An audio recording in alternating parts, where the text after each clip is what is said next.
Hello Storyboard Ed audience, this is Edward, and I thought I'd give a brief little history on the cameras I started out video making with, and the kind of history I have with them and stuff like that, just to kind of talk about it. And I'll show footage, I'll cut footage in between to show like the footage that I took with these cameras and kind of stuff like that.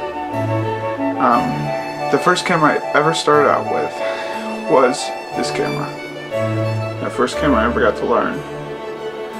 I took this one on a New York City trip, all the way back in 2011.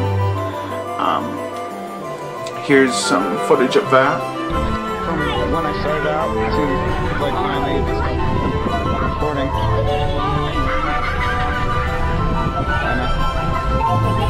Pretty awesome making videos on this thing. I think it's in HD. There's your hand. You did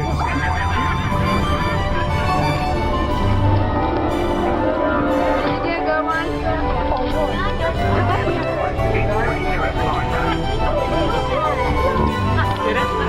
Why are we taking pictures of the water? Oh, no, I'm just taking the city line.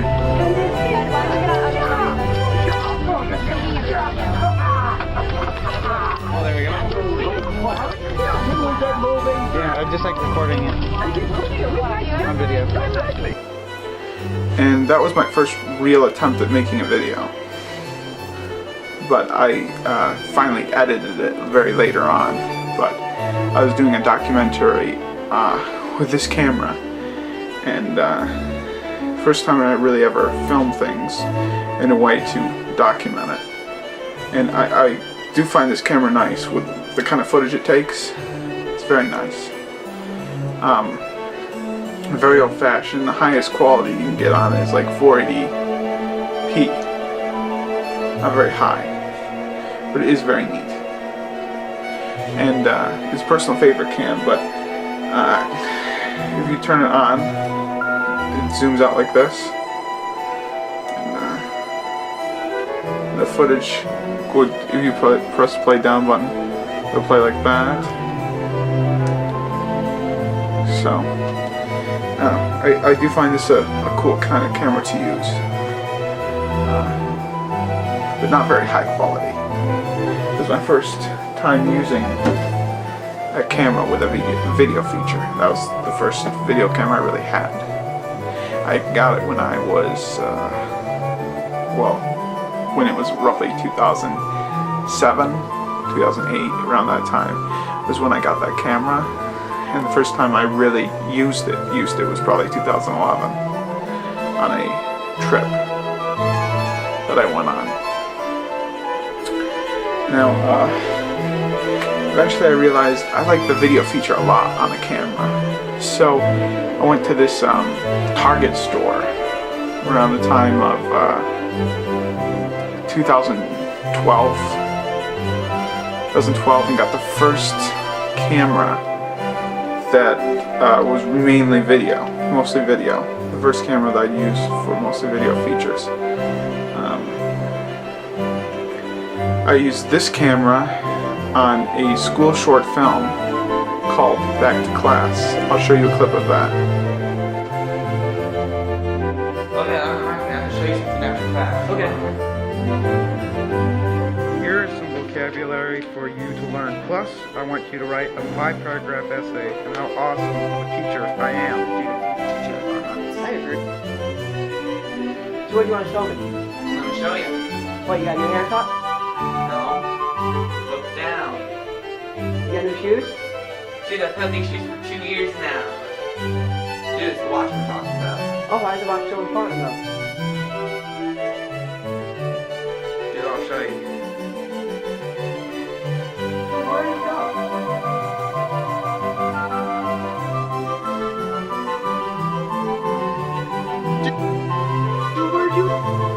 Needless to say, the film was not that great because I didn't know how to write stories, and this camera, as nice as it is, and it can upload to the computer, like the footage, very easily because it's got a feature on it where you can just pop out the side. I'm trying to think which side it was. I think it was this side here.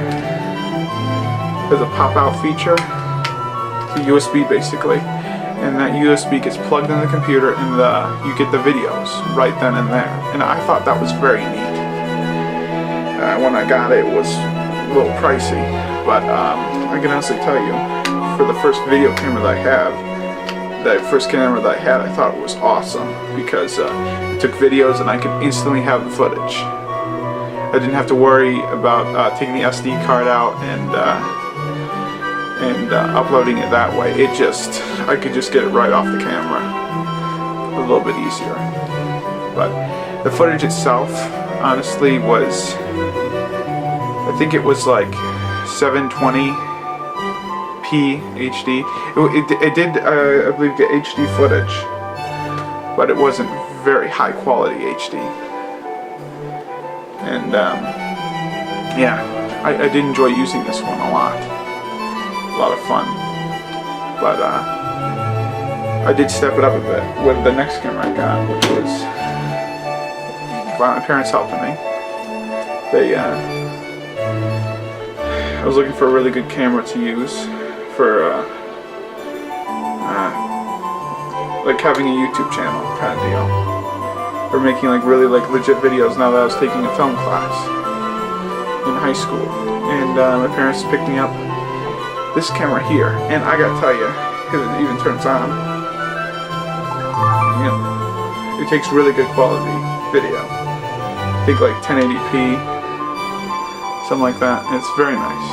I got it around 2013, 2013, late 2012, compared to the other camera that I got in early, like 2012. This one came like later, maybe in 2013, and I got this camera for basically video productions.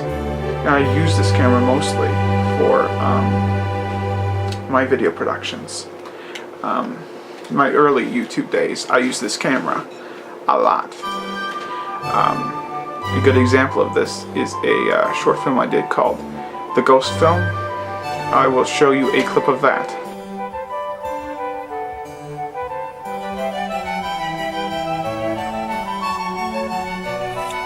Well, I know this place. So you see there's not as many people who actually got it here in this one before, but there's some great fighters and actually some very low awarded folks.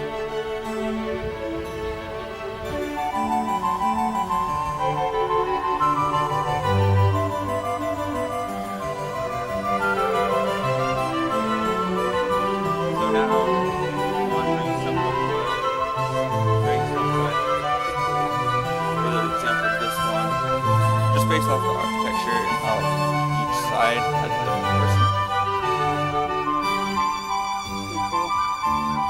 Covers a lot of people. Like it has the husband, the wife. Yeah, the Ghost short film was, I think, pretty good quality.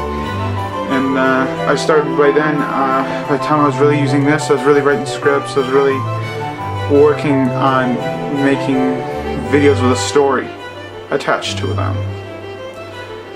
And then around the time of college, I moved up to full HD. And I got this camera right here that I am filming with now. And I've been using this one for videos a lot more than this one. But I gotta tell you, this one's very good too. It's just a next step up, I guess, to full HD. And I get the appeal of that, you know. I use this camera in a video called Monster Hunters. I'll show you a clip.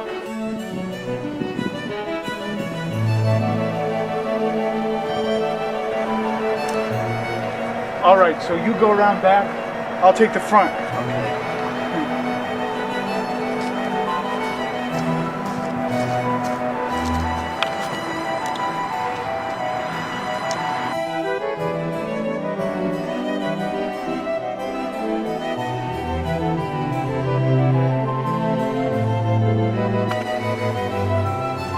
Now, I got this camera around the time that I started college. Well, actually mid-college, and I've been using it a lot. But recently I've been experimenting with a 4K camera, but it's more like a picture kind of camera that I got when I was post-college. A lot of videos, and I really enjoy doing that. And I hope that you can subscribe and join my subscriber group, because I very much appreciate it. I want you all to have a great day. Yeah, bye.